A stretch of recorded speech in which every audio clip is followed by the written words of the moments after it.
This is my informative speech on type 1 diabetes. Here is my audience, my lovely roommates. Okay. It's okay, I'm gonna edit this part out, so we're good. Okay, so type 1 diabetes.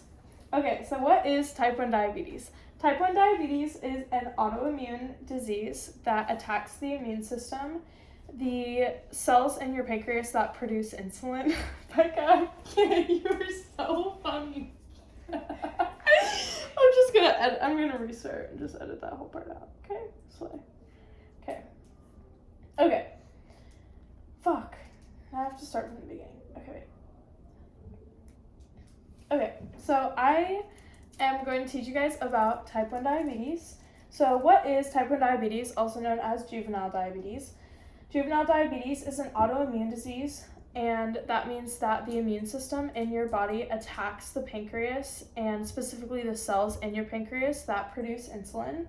What is insulin? Insulin is a hormone that is produced by your pancreas and is vital for the survival of the human body.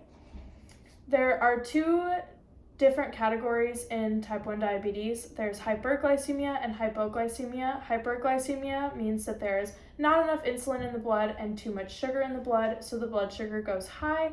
And hypoglycemia means that your blood sugar goes low, meaning there's too much insulin in the blood.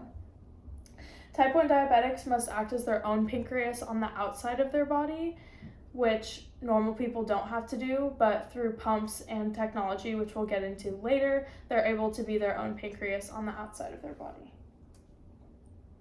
So something that people confuse a lot is type 1 and type 2 diabetes.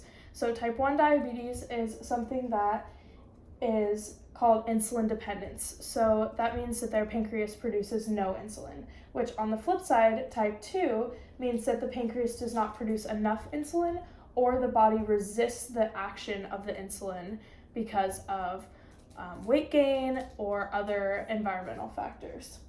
Type 1 can be diagnosed at any age. Usually it's diagnosed in younger children. It cannot be cured, and it is caused by unknown factors. Now, type 2, on the other hand, is usually diagnosed at a later age. It's related to lifestyle, and it can be cured by medication, diet, and exercise. So if someone has diabetes that's not diagnosed, going into something called diabetic ketoacidosis is very common. It's possible for people who have type 1 diabetes already to go into DKA, but it's a lot more common in those who are undiagnosed. So what happens when you have no insulin in your body? Diabetic ketoacidosis is a serious diabetes complication where the body produces excess blood acids, or ketones. It occurs when there is not enough insulin in the blood or when you are hyperglycemic. The body begins to break down fat as fuel, and that is why one of the symptoms of type 1 diabetes is severe weight loss.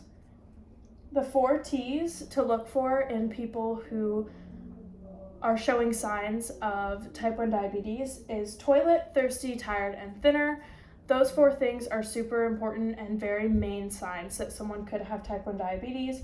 Toilet, just because you are drinking a lot. The other T, thirsty, you are going to the bathroom a lot more than a normal person would. Tired, you have no energy. And thinner, obviously the weight gain like I mentioned before. Some technological, oh my god, I can't speak. Some technological advancements have made it a lot easier for diabetics like myself to be their own pancreas on the outside of their body. So there are things called CGMs, continuous glucose monitors, and insulin pumps. So insulin pumps act as a pancreas on the outside of your body. The pumps are not foolproof. You have to count how many carbs you eat and make sure that it gives you the correct amount of insulin. However, it is a lot nicer and a lot easier for some people than having to give an insulin shot every time you need insulin. Glucose monitors, or called CGMs, stand for continuous glucose monitor. A CGM is used to read the blood sugar on a diabetic rather than having to prick your finger every single time you test your blood sugar. CGMs can and have saved many lives, especially those who are younger in age and aren't able to speak up for themselves. you're actually able to Bluetooth your device to other people's devices. So for example, my mom can see my blood sugar whenever she needs to or when I'm sleeping. So a little bit about my story. When I was 13 years old, I began to experience all 4 of the T's. I had all of the symptoms of type 1 diabetes, but I went undiagnosed for quite a few months, which caused me to almost go into diabetic ketoacidosis, but really I just was very thirsty, very tired, and super, super thin.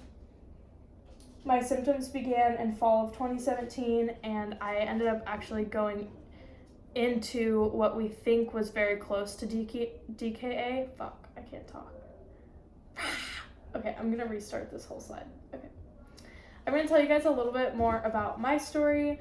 I was diagnosed in 8th grade when I was 13 years old. My symptoms began in fall of 2017.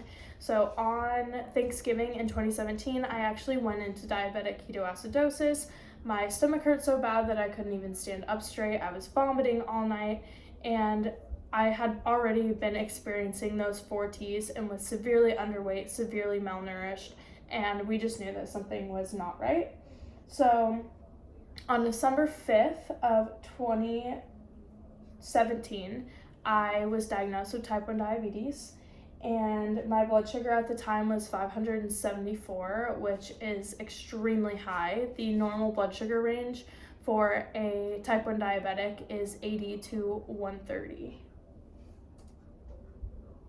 So why should you guys care? Becca, you probably should come back. Okay. Not even gonna lie. Okay. So why should you guys care? This is something that is super important to me, but I feel like it's something that should be super important to a lot of other people as well. So some life-threatening consequences of type 1 diabetes going unnoticed is extreme hypoglycemia and extreme hyperglycemia. Extreme hypoglycemia is dangerous short-term because when your blood sugar goes so low, you can go unconscious and lose motor function, and that can eventually lead to death. And diabetic ketoacidosis is the same thing. Your body can't handle not having insulin in your bloodstream, so your blood sugar goes so high that it can lead to death.